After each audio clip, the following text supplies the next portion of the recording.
I will yield now to my colleague, Joe Neguse. Well, thank you, Madam Speaker. First, let me say thank you to my distinguished colleague and classmate from the great state of Washington.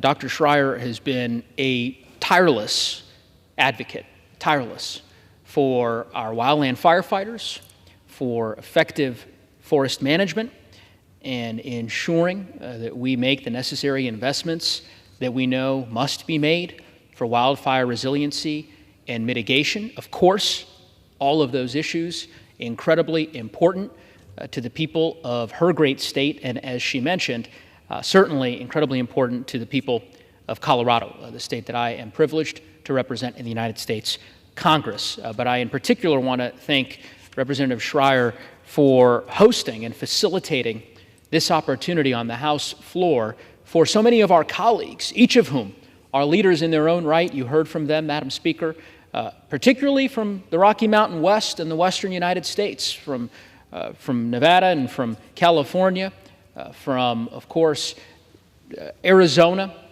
and many other states in the Intermountain West, all of whom are grappling with these challenges that have become so prevalent and so pernicious in our part of the country.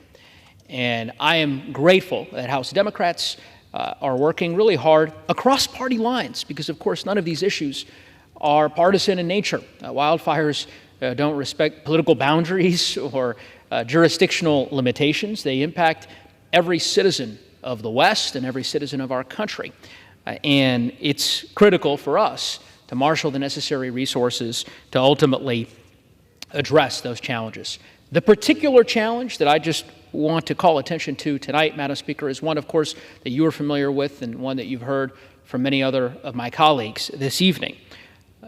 The way in which federal wildland firefighters are treated, in my view, by the federal government is patently unfair and unconscionable. For years, we have relied on these first responders, these brave public servants, these courageous individuals to protect our homes, our small businesses, our communities, and our states. They risk life and limb to protect us. I say that having had multiple historic wildfires in my district back home in Colorado. The state's largest wildfire in the history of the largest wildfire in the history of our state, the second largest wildfire in the history of our state, the most destructive wildfire in the history of our state, all happened within the last 4 years in the congressional district that I call home. I have seen firsthand the sacrifices made by these wildland firefighters, and it is unconscionable that we don't pay them a living wage. Now, we've made a lot of progress because of Dr. Schreier's work,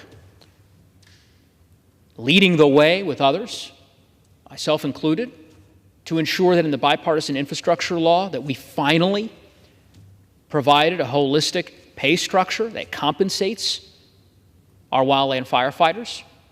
Not a panacea, didn't solve the problem, but made progress that we could build on. But instead, unfortunately, right now, we are poised to potentially go backwards.